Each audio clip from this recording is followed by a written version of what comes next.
welcome back to part 2 in our interview with Dan McGrath. This episode, we learned that Dan's met practically all our heroes, and it's a lot of fun. So please enjoy our talk on the What Difference Does It Make podcast. Well, tell us about radio growing up, because, I mean, how did you hear Starman? There were, what was it, like 2 radio stations you had a choice of listening to? Well, in London there was Radio 1. The Radio 1 breakfast show has been going on forever and ever and ever. And right. It would have been somebody like Tony Blackburn or Kenny Everett. Kenny Everett was a brilliantly famous DJ, the first DJ, certainly the UK, to play Bohemian Rhapsody from start to finish on purpose, because he was mates with Freddie Mercury. And I think if you watch the Queen film, there is a scene where Freddie goes in and gives him the song and he sits and plays it.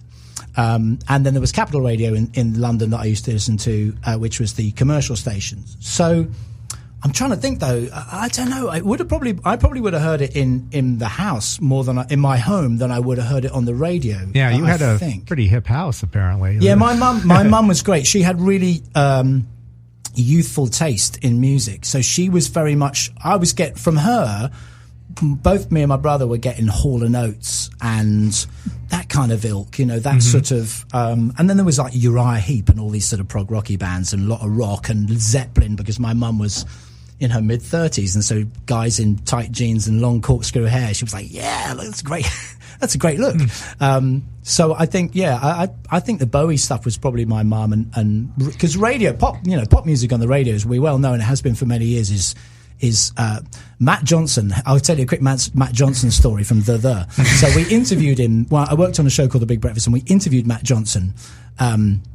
This was the early 90s. So The were kind of, there wasn't a lot going on with The at that point. And the person that was interviewing him said to him, why do you think that you don't have any hits in the charts at the moment? Why do you think you struggle to have like top 10 hits? And he said, because I don't write novelty records.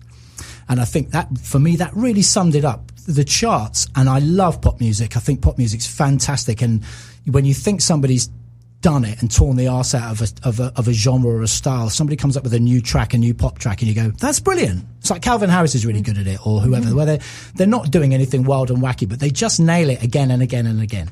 And so that, I think, the pop thing, I'm going off on a tangent now. I've completely forgotten why I got to this point, but radio, really, pop radio, which is probably what I was listening to, was Starman a pop record? It probably wasn't it? Was it a pop record? I mean, not in the US. I don't think so. No, not okay. here. So it would have been a chart. It would have charted.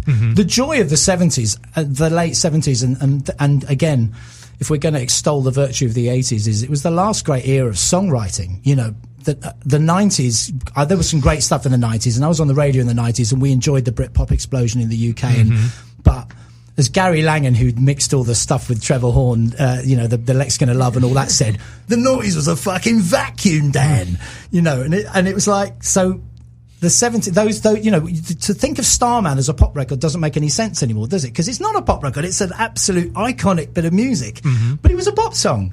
And lots of Bowie stuff it was very jingly jangly and poppy, and hey, I'm on the radio. It was all that loveliness, wasn't it? Well, it wasn't. Bowie we would not have heard it here on KHJ. We would not have heard it. No, I mean, Bowie didn't, for us, Bowie didn't hit until Let's Dance, really. Right, okay. I mean, we listened to the alternative radio. They played a lot of Bowie there, and he got a little bit of play on FM radio. Yeah. Yeah. But what were like Suffragette City and Changes, those songs got played. Heroes gets played. Oh, yeah. Yeah, that's true. He did. Fame. Fame made it into the top 10. But this was never pop. This was never pop radio. It was only on album indie rock stuff. Yeah. Yeah.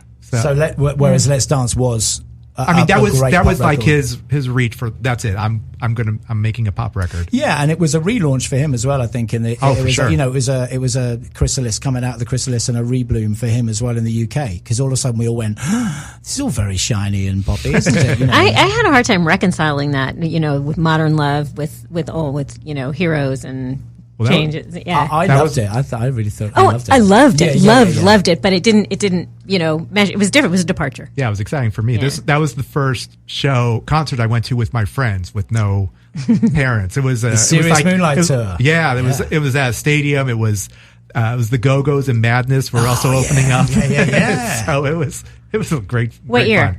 was 83. Yeah. Oh, yeah. August of 83. Yeah. We went to Milton Keynes, which is one of those new towns they built back in the late 70s, early 80s, or whenever it was.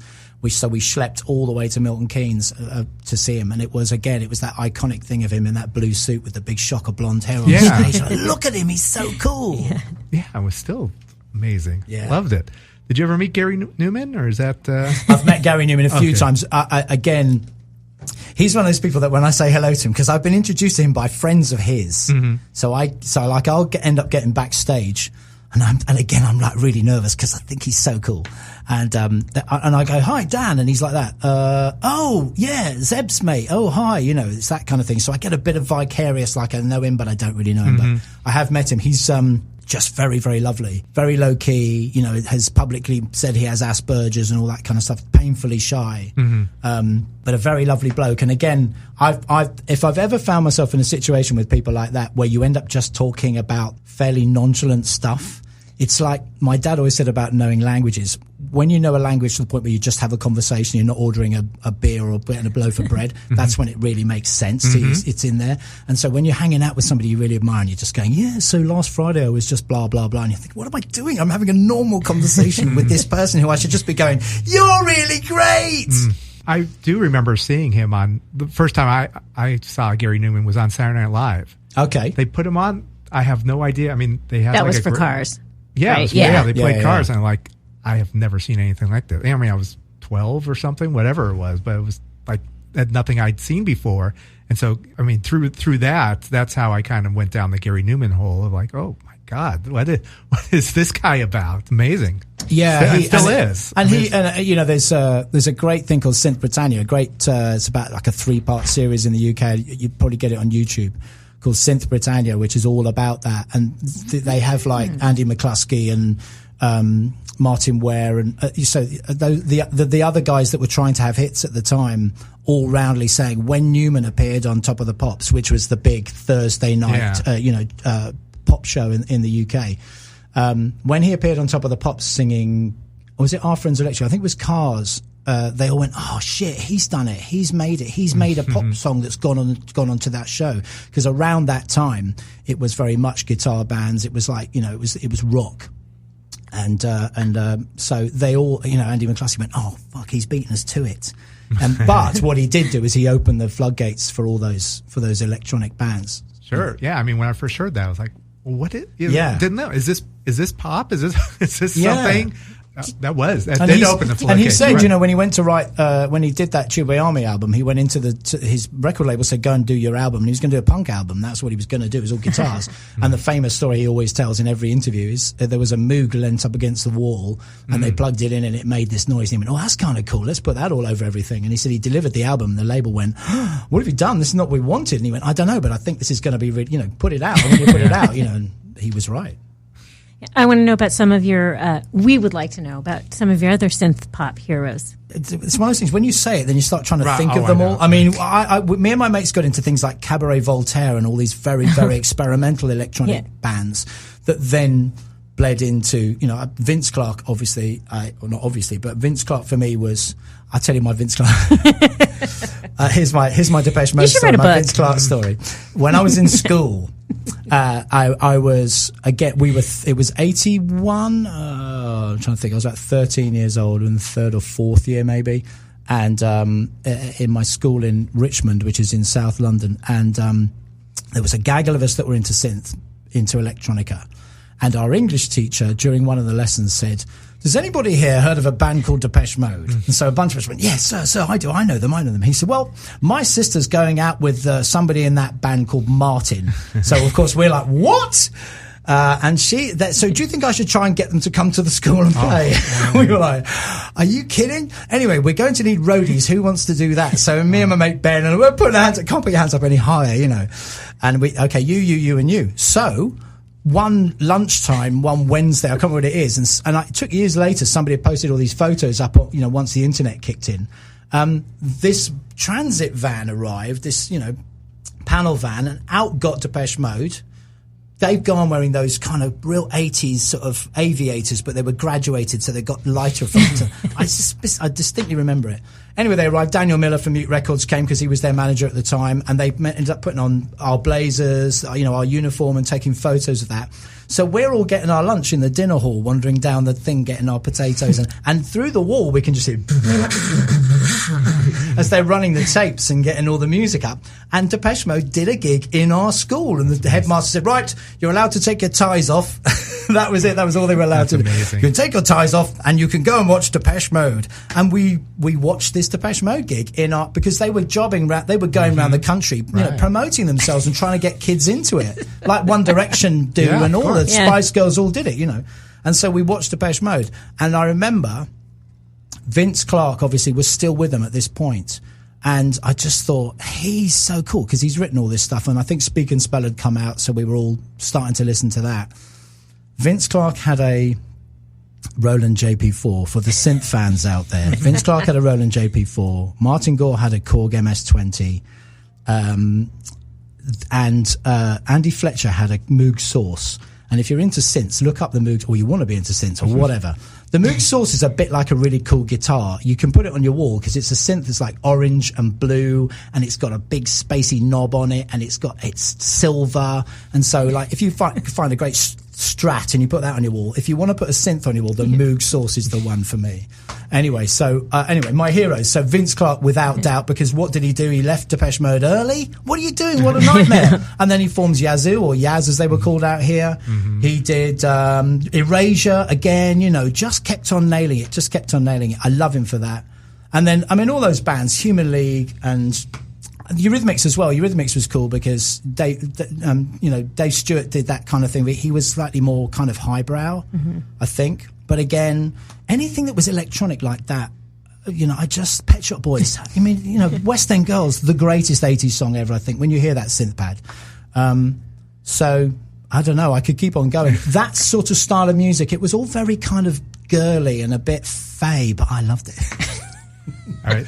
So, I'm sorry, because we're talking, the title of this podcast is based on a Smiths track, and I wasn't really listening to the Smiths. And of course, it wasn't until years later that I got into the Smiths and went, oh, they're so great. And of course, the songs that once I discovered that sort of stuff and calmed down and not wanted to hear synthetics, then I'd start listening to people like the Smiths and stuff like that. All right. So all artists rip off each other. What have you taken from Vince Clarke and put onto your own music? Maybe you hide it in there somehow. I'm sure there's like a little riff that's like, oh my God, I lifted this directly because I know you did. Don't deny it. I haven't released. I don't write songs. No, I'm release sure records. You've created some music. Where it's so I write with a guy called Josh Phillips, and Josh is a phenomenal musician, but a great keyboard player, a great Hammond organ player, and has played with a band called Procol Harum for about the last 20 years. And so, I don't know. I don't know any keyboards. Did they have something in their song? There's maybe some keyboard lines that somebody in the world could find that Procol Harum did. Well, so Josh is when they go and tour, he's the one that has to play that famous keyboard line. But the point with Josh is that he's about 6 or 7 years older than me. So I bring all my 80s electronica sensibilities to the room, and he tries to stop me from doing that. And he brings all his kind of prog rocky, widdly keyboards or kind of the Who. I mean, hey, don't get me wrong, the Who are great. But, so he'll play the guitar and it'll sound like the Who, or it'll sound like, that kind of world. And so I'm always trying to get the synths on and get some kind of synth sound in there. So that's kind of the joke is while we're doing stuff, he's like, go and switch on the Moog, switch it on, put something in there that's, electronic. Courtesy. And I'll try and hide something in there. But I've never nicked anything off anybody. It's all brand new because these days of the litigious, terrible lawyers killing the industry by just suing everybody for sounding like somebody. I mean, that's a whole other podcast we should do about that. But, Ed Sheeran now has to just go, I'm not influenced by anybody. I've never listened to anything else because otherwise I'm in court. All right, this is a good time to take a break. This seems like a great time to take a break.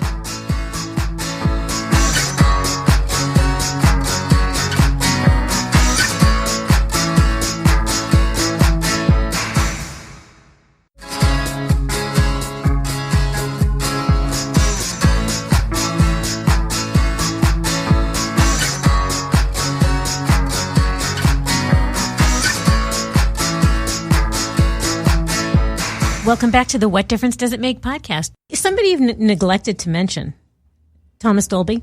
Oh, God, of course. It's just the red light syndrome. I can't think.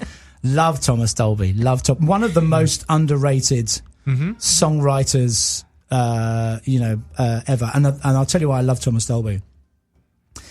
He started, one of our submarines is one of those songs when you listen to it that he put sound effects into as well as the song. And I loved that notion of putting in real world sounds into songs. And when you listen to the Flat Earth and probably the Flat Earth mainly, that album, there's all the kind of lovely crickets and frogs when he's talking about the bayou or whatever it might be, and he just rolls these sound effects in and they take you away. And I love Thomas Dolby, and I have met him a couple of times, and I was a terrible fanboy when I first met him. We interviewed him for a podcast we did for this 80s radio station, and I just think it was probably the worst interview I'd ever done with anybody, because I just looked at him and go, it's Thomas Dolby, and I probably asked him questions that were far too nerdy, but yeah, love him, because, and also he's one of those people that if you try and level at him the whole kind of electronica thing, he'll bulk against it, because he's a songwriter. He'll say, I'm a songwriter and I write songs, and yeah, I use synths, but that's because they were lying about, or I had shitloads of money, I could buy a Fairlight and I could sample and all that. And the same with, we interviewed Trevor Horn, and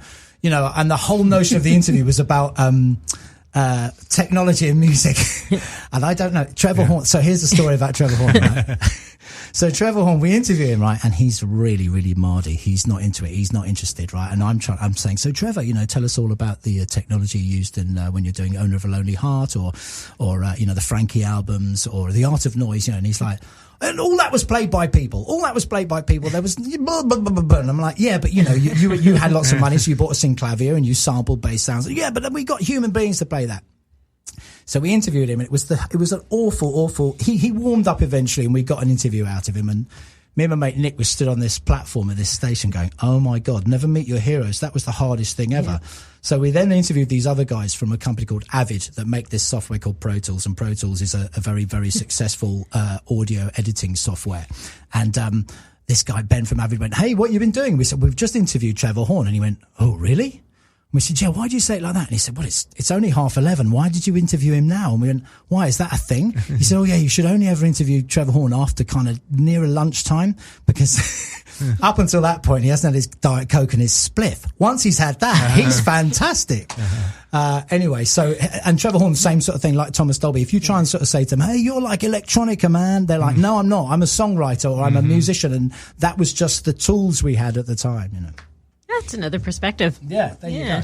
Which it was, if you watch Synth Britannia, Andy McCluskey from O&D, so he said, when we started writing all our songs and having hits, the Cognoscenti, the NME and Musical Express and all those British press went, "Yeah, but that's all like, it's electronic, and you've got that keyboard where you just press a button and a hit song comes out." Yeah. And Andy McCluskey said, "Do you not think if we had a synthesizer with a button on it that had, you hit it and it made a hit, we would all have bought it and just be pressing it 100 times.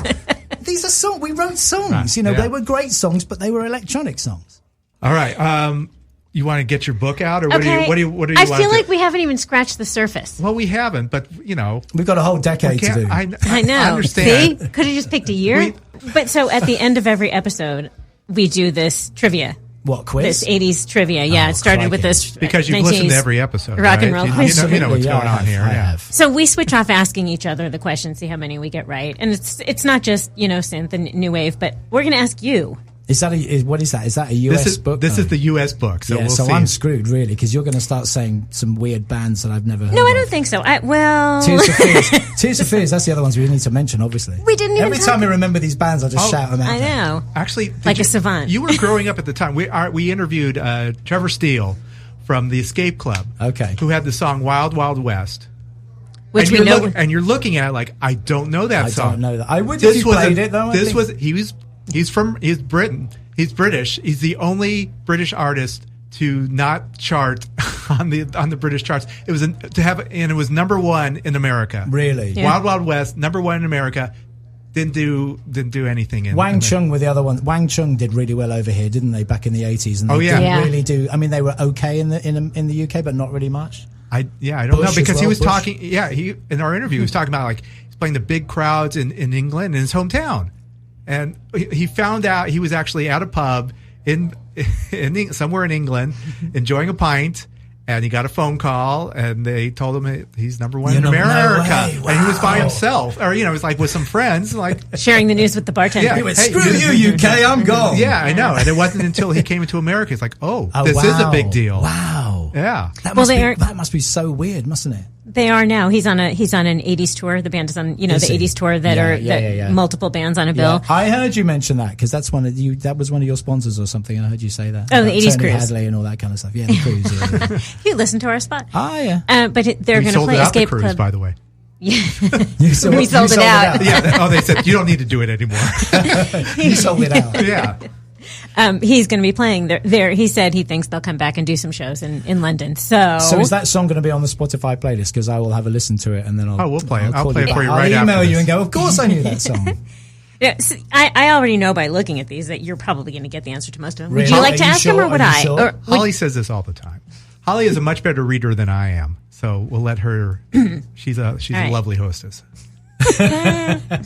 yeah, Is these there are. going to be a jingle for this or not? Yeah, Do you want me to we send you Would one? you like to make one? Yes. Oh, dude, we need like transition type music. We gotta get, and you can make it as you could rip off things as much as you like. Weren't you the one who said, one of your musician friends, pay him $100 What's the bucks? music? There's the music. Is that a band? Someone you made know? it for us. Okay, yeah. Yeah, a friend of Dave's. A friend, America. Well, we need a little I'll British touch go to back and it. do some electro, something Yeah. like proper urban electro, something like that from the really early '80s, Africa Bambaataa type stuff. That's what you need. You're bordering on famous, so I think that's going to cost us a lot of money that we don't have. Yeah. Let's not talk about rights and that kind of thing. That's there's a whole another other podcast. Yeah. Okay, so there are 10 questions. Oh my god! And okay. they're all multiple choice. They've just That's said not a half question. an hour maximum. For You this. have 30 seconds to answer. They're my multiple God. choice, but some of Oh, these good. Okay, good. you will for sure be able to answer some of We them. need a Okay. bell or something. But at least I can give an answer because you're going to give me some options. I'm going to give you options, but the ones that you know off the bat, I'm not even going to give you the options. Oh, You can just okay. yell it out. All right. Like this one. Who had success with the song Fascination in 1983? Fascination. Oh, Belouis Sum. No, that's Imagination, isn't it? Fascination. Oh, it's Human League, isn't it? Yeah, sorry. Keep feeling fascination. So I'm not singing. If I sing, does that stop? Does it get taken down? No, you're fine. Yes, I you're sound showing your UK nothing like it. roots with this. that You first almost answer. lost all credibility by not being able to answer that. Sorry.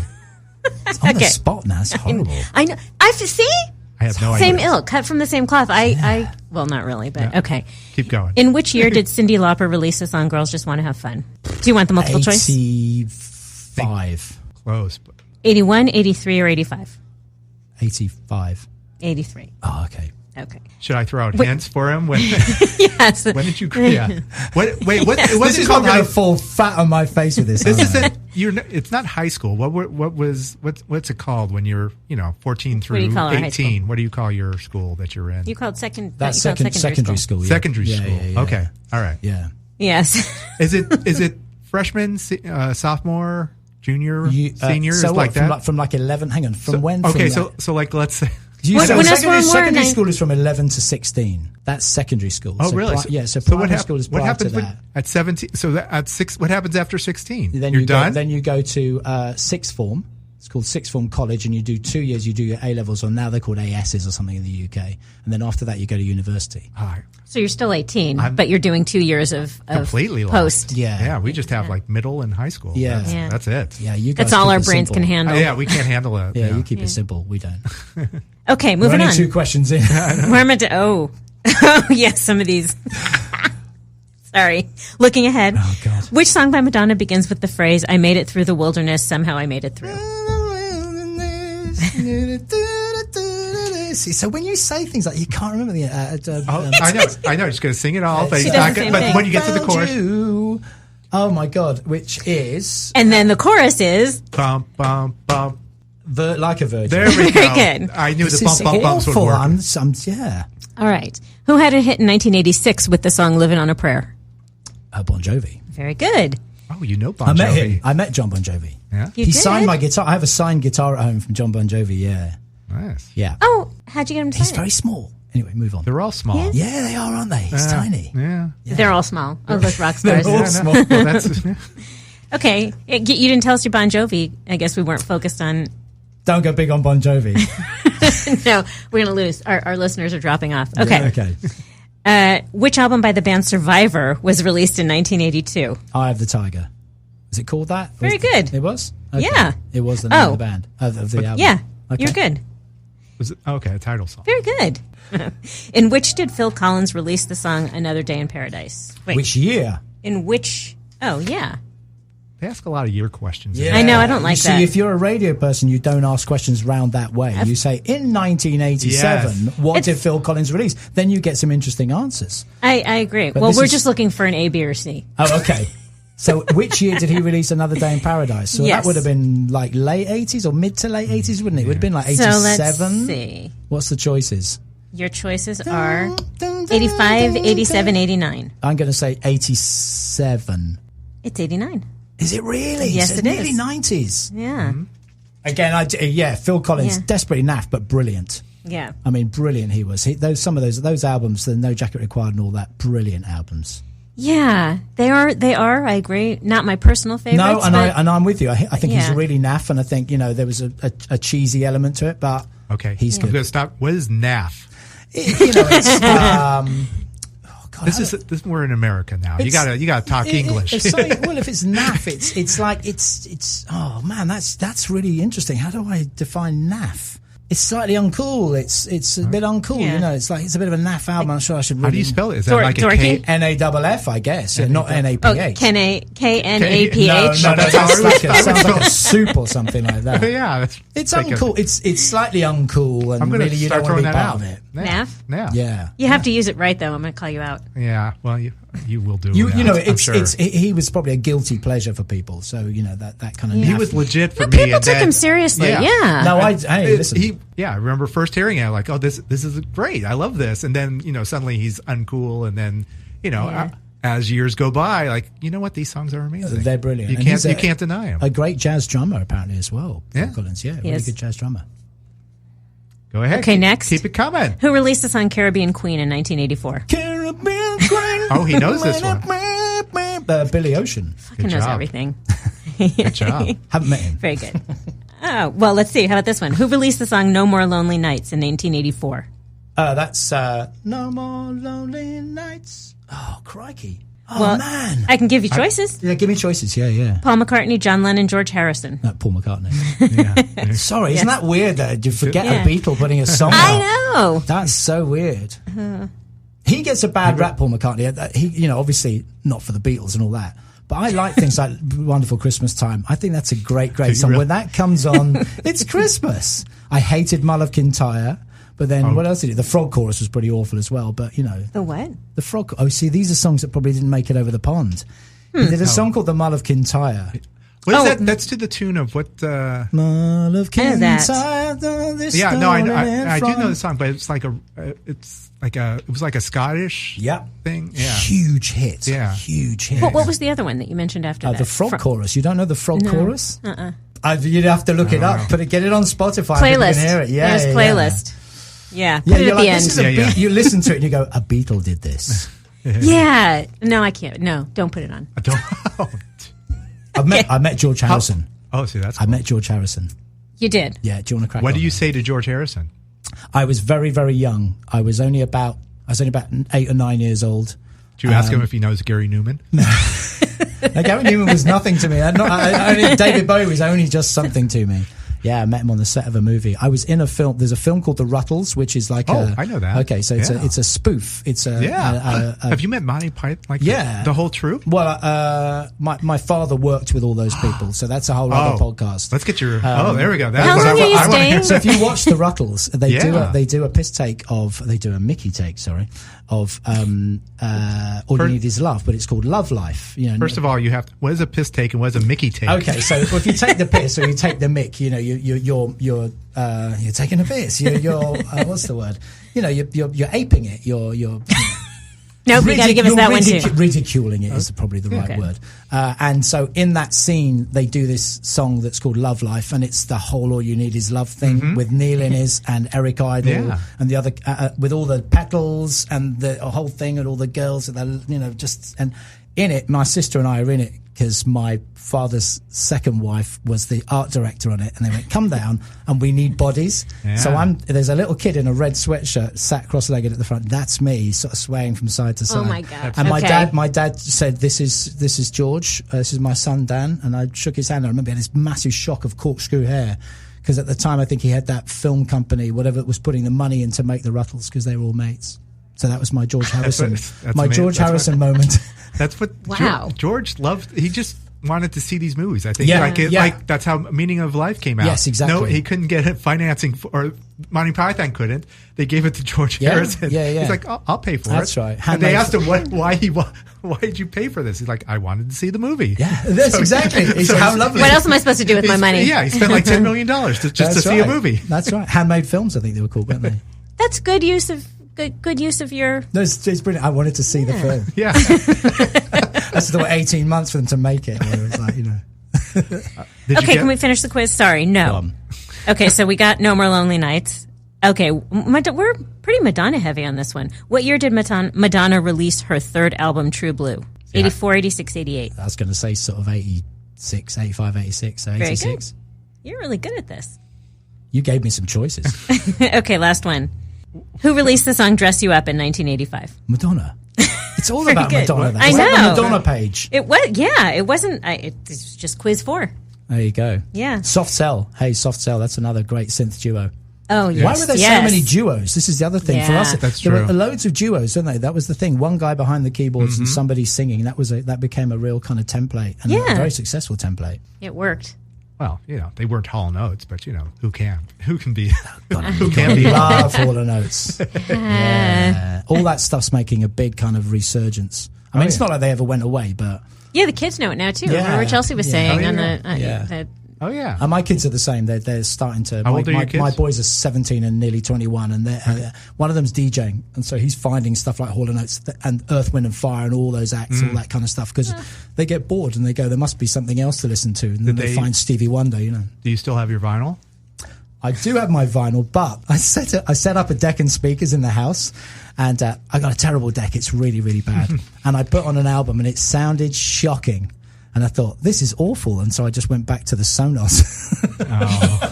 I'm sorry. I was streaming for the Sonos, and I was like, this is, just simpler and easier. And one day I'll set it up. One day I'll set it up correctly with a good deck. But you have to buy a good deck and a good preamp, and everyone has to stand still, and you just don't move around. It's a lot of work. Yeah, and if you turn it up too loud, the sub bass comes through, and you go, this is an awful format.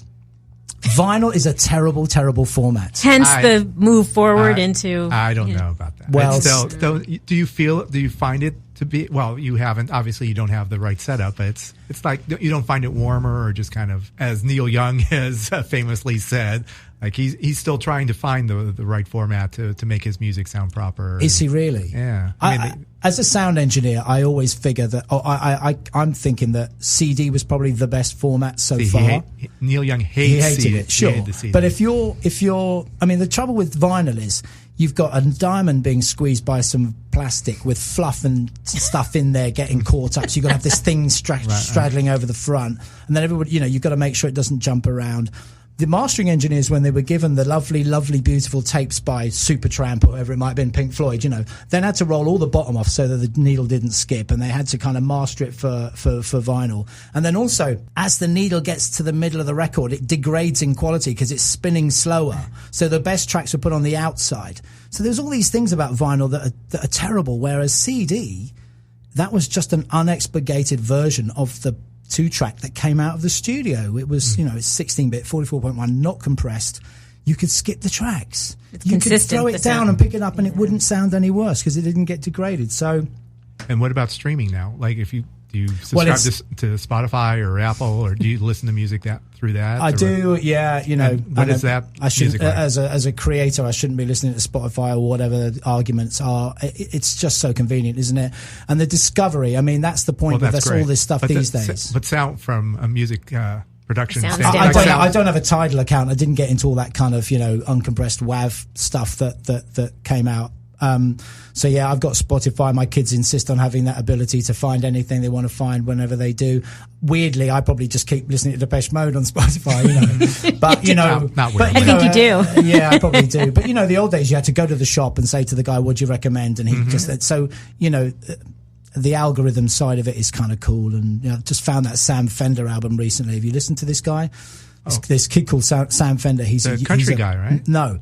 I'm thinking he's UK. He's a Geordie, so he's from where Sting comes from. He's from that part of the UK, and he's done this album. Somebody gave him Born to Run when he's now 23, 24. Somebody gave him Born to Run when he was like 16 or something, and he's just gone, oh my God, that's what I want to do. So he's done this album. It's called Hypersonic Missiles, and I urge you to listen to it. And it's like Springsteen and Jeff Buckley have had a love child, and it's this brilliant young kid, so the soul, because he's young and all that great soul comes out of this 20-something body, but it's got big sax solos and glockenspiels and stuff, so it spins off into this sort of Springsteen-esque sound, or it's like the Killers or something like that. Okay. And he's like #1 album at the moment in the UK, he's doing really well. Sam Fender. Yeah. I know that's what you're going to be listening to on the way home. Yeah, we can do that now. Yeah. Although, do you go to Amoeba? Have you been to Amoeba Music? Record store down the street? No. Oh. Do I need to go down there? Yeah, we might have to do that after this podcast. Okay, yeah, sounds good. Take a field trip there. Yeah. Your head will explode. Do you know what Dave gave me for my birthday this year? What? He gave me a Yaz album. It was a Record Day special, right? It was a Record Day exclusive. Right, record store day. You're talking Yazoo, obviously, for my birthday. I'm talking about Yazoo. Yeah, which album? It's my favorite. It was specifically. Was it the live record or was it the? It's live. Yeah. But was it a special pressing or was it a special? Did they compile this for Record Store Day? I'm sure it was just special, and there's only one of a kind, and you have that. It is special. Where was it recorded live? Do you know? Okay. You know what? You can't ask me questions. Is it a London gig? Yes, I believe so. I'm saying yes. I'm on that. Me and my mate Chris Payne, when we were at art school together, because we were art school kids. I'm sorry, yeah. We went to that. It was at Hammersmith Odeon, I think. Okay, I'm gonna look. I'll look and as soon as I get home. Halfway through, what's that big slow number they do? Halfway through one of the really slow numbers, I go like this.